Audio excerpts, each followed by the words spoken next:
Good morning, it's Alex back with chapter 31 of Tempted. This is take 2 for me today because my eyes started watering really badly and I couldn't finish.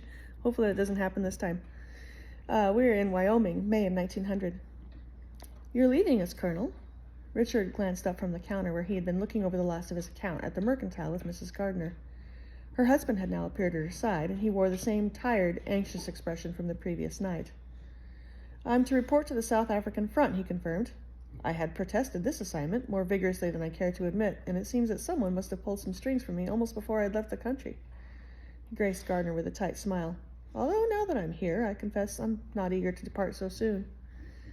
I understand, sir. Gardner heaved a long sigh and made a visible effort at focusing his gaze on the ledger in his wife's hands. He appeared to have little success. If I may, sir, how does Miss Elizabeth this afternoon? Gardner exchanged glances with his wife. Well, it does not look good. Silas Bryson is causing trouble. I just came from the sheriff's office, and if my suspicions are correct, he has something to do with the rumors flying about Lizzie. Rumors already? What are they saying? Everything I feared, and then some. They say she has set her cap for Jake as soon as her father lost the ranch. Many are claiming to have overheard Elizabeth teasing and flirting with him for months. Lizzie. Richard snorted in disgust. She teases everyone. It's her way. But I never saw her encourage him. Far from it, in fact. Well, most would agree with you, Gardner nodded. But, unfortunately, not all. Some accused her of loose ways in general. What? It is true, though. It might surprise you to know that some were jealous of the attention she's always garnered, and were eager to slander her good name with tales of wanton behavior. Apparently, someone took notice of how many men she danced with last week. Far more than the other ladies in town, unfortunately. There was even a whispered report that someone once saw her lift her skirt in the street at some passing men. Probably to put her foot in a stirrup. And I'm afraid I am to blame for the number of her dance partners, for I had taken it upon myself to see that she was never alone with Bryson for long. How could everyone else not see that? Gardner shrugged. It is an ill wind that blows no good. Would that she had some acknowledged beau before all this, who could put all these rumors to rest with a timely offer of marriage. Richard tilted his head quizzically as a door slammed from the back of the building. I have already tried. Collins pushed open the swinging door from the storeroom with a melancholy shake of his head. Alas, she rejected me. Gardner rolled his eyes at Richard. Billy, you couldn't be her beau, even if you were the last man in the world. I beg your pardon, but are you not her cousin? Richard interjected. Once removed. Forget it, Billy. The only hope of success on that point would be to find the gent she had previously favored, one with whom she had been seen to enjoy herself in public. The only man around here to truly show as much interest in her as Bryson, one whose attention she was not trying to escape, is... Gardner broke off suddenly, clearing his throat and swiping at some imaginary dust on the counter. Mrs. Gardner forced a smile. Well, Colonel, it has been a pleasure to make your acquaintance. Your train is tomorrow. I do hope you keep well in Africa. I suppose it would be too much to hope for a word of your safety. Safety? He blinked. Oh, no, I suppose it would. I expect this is farewell, Mrs. Gardner. Ah, Collins raised his hand as if he were a lad in the schoolroom attempting to win the master's favor. If you are ever again in London, do you think I might impose on you to send me a bit of a souvenir? A souvenir? All the way from London? Collins was grinning sheepishly and tapping the fingers of both hands together in a pleading gesture. Oh, a mere trifle would suffice. A handbill, perhaps, or a card from Hatchard's. You see, I'm unlikely to ever journey there myself, so... Richard nodded shortly. I will see what I can do. Look out for Miss Elizabeth, will you? And with that simple transaction, those parting promises exchanged, Richard took his leave of that dusty little town. All right, now we're back at Matlock, and my eye is still trying to water. December. Cousin Elizabeth, Cousin Jane, my fair cousins, we have news.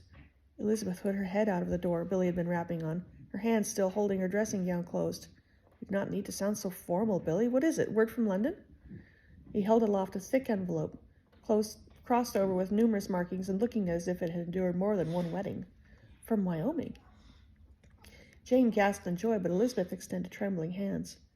Reverently, she caressed the edges of the envelope. She would have snatched it from Billy's grasp to tear it open, but Jane spoke first, and more rationally. We need to dress, she said. Billy, you shouldn't even be here. Go on downstairs. We'll meet you in the library, and we can read it all together. Elizabeth watched the precious envelope slip from her fingers. The door shut it out of her sight, but then she flew into motion. The dressing gown sailed across the room, and she commenced a hopping, shuffling sort of dance to pull on her stockings, garters, and stays. It must have got lost, she postulated between garments. Did you see a date? Only one letter, too. I wonder if there are more to come. I'm merely happy to see this one, Jane declared. I hope it is a good long one with notes from everybody. They hurried down and found Billy setting a tea cart with one of the maids. He gestured proudly to his work. Lady Matlock and Mr. Berg informed me that the only proper way to receive mail is in leisure, so that the words of those far away may be meditated upon with all due pleasure and solemnity. Elizabeth chuckled and patted his cheek playfully, but she declined a cup for herself. I could not touch a drop until I've satisfied my curiosity. Billy handed her the envelope, and Jane gestured for Elizabeth to be the one to open it. Her hands quaking in excitement, she spread out the pages. It is in Mary's writing, she announced, and then read aloud. October 16, 1900. Dear Jane, Lizzie, and Billy, I have been practicing my penmanship so I may be a credit to you when I write. Alas, it is I who must write, as Mamma insists on pacing behind my chair and dictating what she desires me to put down, and Kitty and Lydia have not the patience to write legibly. With the cost of posting a letter all the way to England, it is better that you should be able to read it when it arrives, although you ought to have no trouble with our aunt's letter. I have a bit of news. John Lucas has spoken with Papa, and we mean to marry in the spring. I believe I shall be quite happy as his wife, for he is a steady, sensible young man, and well able to provide for a family. His one regret in marrying me was that I had no opportunity to learn any music, and he dearly cherishes a bit of song after a long day. Our uncle remedied that in procuring for me a fiddle to learn upon, but I fear my efforts have yet to produce anything I could remotely term success. I am sure I will be proficient by the time I marry. For now, even our aunt prefers that I engage in my practice out of doors, and that her little dog must be secured in her room before I begin. Last week, it took us all afternoon to find him when he ran away. Lydia was sure a coyote had got him. Elizabeth stopped reading to snicker and watched Jane trying to conceal her amusement. Poor Mary, Jane said. Our poor aunt, you mean, Elizabeth rejoined. It must make a dreadful screech when she practices, and if I know Mary, half an hour will not suffice for her studies. Oh, read on, Lizzie, Billy urged. Elizabeth cleared her throat and continued. You will be pleased to hear that Kitty and Lydia have been tolerably well-mannered of late. With you all gone and me engaged, Aunt has laid upon them a great deal of work at the general store. They complained miserably, as I am sure you might expect, and not a day passed for some while that Lydia did not insist her back was broken. However, they are much improved. Kitty can now keep an accurate inventory, and it has been at least 2 weeks now that Lydia has successfully made the till balance at the end of each day. Uncle says he means to pay them properly, rather than merely granting them a spending allowance, once they can manage on their own, to give you some relief to our aunt. Lydia was particularly pleased with this, for they had got some new ribbon in that she had liked especially, and these days she is nearly the best-dressed girl in town.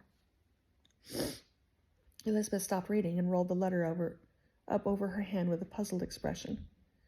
What is it, Lizzie? Elizabeth shook her head. Odd. Mary's writing leaves off rather abruptly, and then Uncle's writing resumes on the back of the same page. I wonder if another page was lost before they mailed it. More likely they just got folded out of order. Perhaps Mary's letter continues elsewhere, Jane wondered. Go on, what does Uncle say? Dear Jane and Lizzie, since Mary wrote the above, something has happened of a most grievous nature. It pains me greatly to be the bearer of such news, but... Elizabeth's legs gave out, simply failed. Her breast quaked, the letter fell, and she started to sob, then to shriek, no, no, no, no, no, until her voice crumbled. She clutched a hand over her mouth, and a long whimpering gasp was the only sound she could make as her heart heaved and stormed. Lizzie? Jane was at her side at once, dragging at her elbow and trying to pull her erect. Lizzie, what is it? Tears blinded Elizabeth's eyes, and her throat was too tight for words. She merely shook her head and whispered, Papa. Jane's color drained. Papa. Billy, what is it? Tell me the worst. Billy bent to reclaim the letter from the floor, and hesitantly he read. Only one line before he, too, tumbled into a chair to need his eyes. But your father has perished in a fire. London.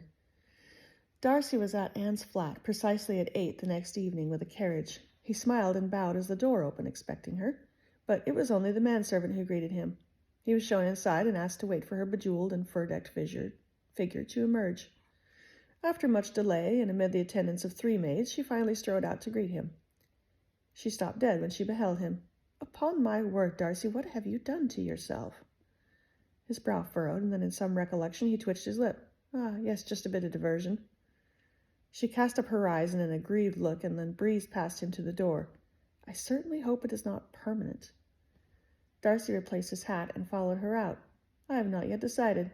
How have you passed these days in town? I thought you would have called on us for tea. She glanced over her shoulder. You have not called on me either. Because there's no chaperone here, he answered reasonably. Anne gave a dismissive snort. Darcy, we are betrothed, and what of it? Really, sometimes I wonder if you were born a century too late. He stifled a sigh as they reached to the carriage and helped her to step up. A moment later, they were under way, and he watched her through the fog of their shared breath inside. She was a fair creature. High cheekbones, fashionably straight nose, even teeth, and a dainty chin. She carried herself with a rare and natural elegance, and even her voice and manner were cultured. Far from an embarrassment, she was a desirable woman, even without her estate in Kent and fortune to rival his own. He really ought to be kissing her, testing the limits of her maidenly tolerance and the bounds of propriety. Or at least he should want to. She tilted her head as she surveyed him.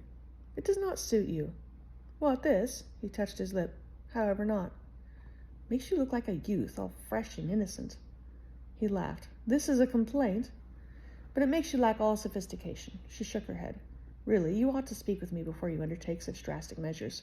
Why, even Georgiana would have spoken against it. But I know your stubbornness well enough. You never consulted anyone, did you? Do I need to consult anyone about my own face? Of course, for whatever you do is now a reflection on me. I hope you do not undertake such decisions alone in the future, for I shall have something to say on the matter. Darcy set his teeth and stared straight ahead. Oh, now what is this? Have I irritated you? You have. You are put out with me over something so little as shaving off a bit of vanity that can be regrown in a week if I desired, which I do not. But what of these plans you have made without consulting me? Plans? She asked innocently, but with a sportive smile that conceded her guilt. Yes, these plans are supposed to be a surprise, but were of such a nature that you could not entirely keep me in the dark, or you could never have carried them off. And so you conscripted Lady Malloch to manage me. Oh, yes, she laughed. Yes, rather clever, was it not? I thought you would like that. And why would you think so? Why, darling, how could you not? Imagine it. South America. Tell me what I have ever said or done to make you think I would wish to go there. But it is the most exotic locale in the world, short of Asia. I knew I could never drag you to Thailand. But at Buenos Aires? Have you seen the photographs, Darcy? Why, everyone who is anyone wishes to go there. I am someone, and I do not. She scoffed and rolled her eyes. Honestly, you are such a stiff sometimes. I know traveling is not your passion, and I understand, but you should have spoken to me before making such an unheard-of decision. Is it not my wedding tour as well you were planning? Well, I see I shall have to be very careful not to offend. I never thought you were the type of man to dictate all his wife's plans and ambitions. I am not. Then what is this? You jump all over me for undertaking to plan a wedding tour when we both know perfectly well that you would not exert yourself to do it. Had you your way, we would simply take rooms in a different wing at Pemberley for a fortnight, and that would be the end of it.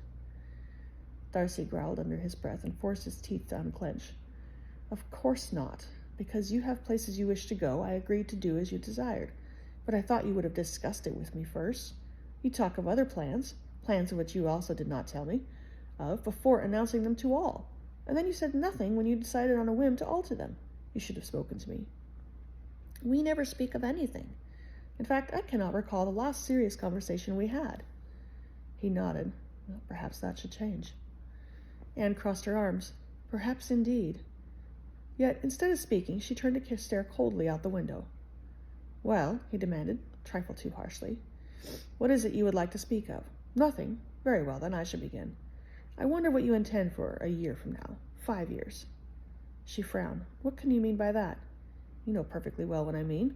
But tell me this instead. What think you of my cousin's son, Sebastian? Sebastian? He's a perfect urchin. Why do you ask? Because whenever the question arises, you practically shudder. You cannot abide children. You would far rather circumnavigate the globe, yet a child will be my chief requirement in our marriage. Yes, yes, she huffed impatiently. We agreed to that long ago, so why do you ask me this now? Did we? So you will tolerate me long enough to produce one child. Perhaps I should pray your sufferings do not endure beyond the first few months. Oh, really, Darcy, what do you take me for, an ice queen? He studied her, the bluish cast of her features in the dim of the carriage, the stony set of her lips, and looked away. No. You do. Why, you are like granite yourself. Why do you not try to make love to me, Darcy? Why do you not embrace me, try to caress me? He shifted against the carriage seat. I respect you. She angled her cheek to the side. But you do not love me, nor do you even seem eager to see me when we have been apart. In fact, I think I would scarcely see any feeling from you at all if we were not among company. What do you mean by that? I mean at Matlock. I believe I saw more pleasure and enjoyment in you than I have ever known you to possess.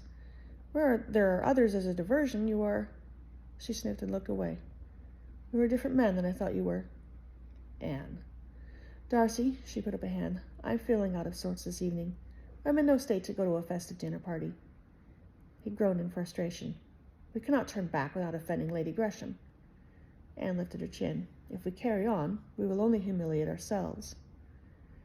He drew out a handkerchief. Anne, forgive me. I did not intend to start a quarrel. Come, let us be rational. Take a moment to collect ourselves. I'm sorry. Sorry for what? She glanced at the linen he offered, then shook her head. It is no good. Take me home, Darcy.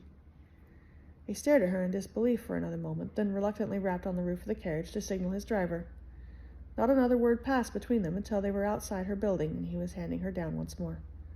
I will walk you up, he offered in a husky voice. She looked him in the face, then shook her head. Not tonight.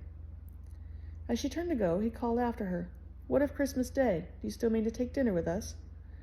She did not answer, merely stopped and glanced back at him. Lady Matlock is eager for my company again. When she turned away, he almost imagined, or did he hear her mutter, at least someone is. Kind of heartbreaking for poor Anne. All right, we'll see you next time with Chapter 32. Talk to you soon. Bye.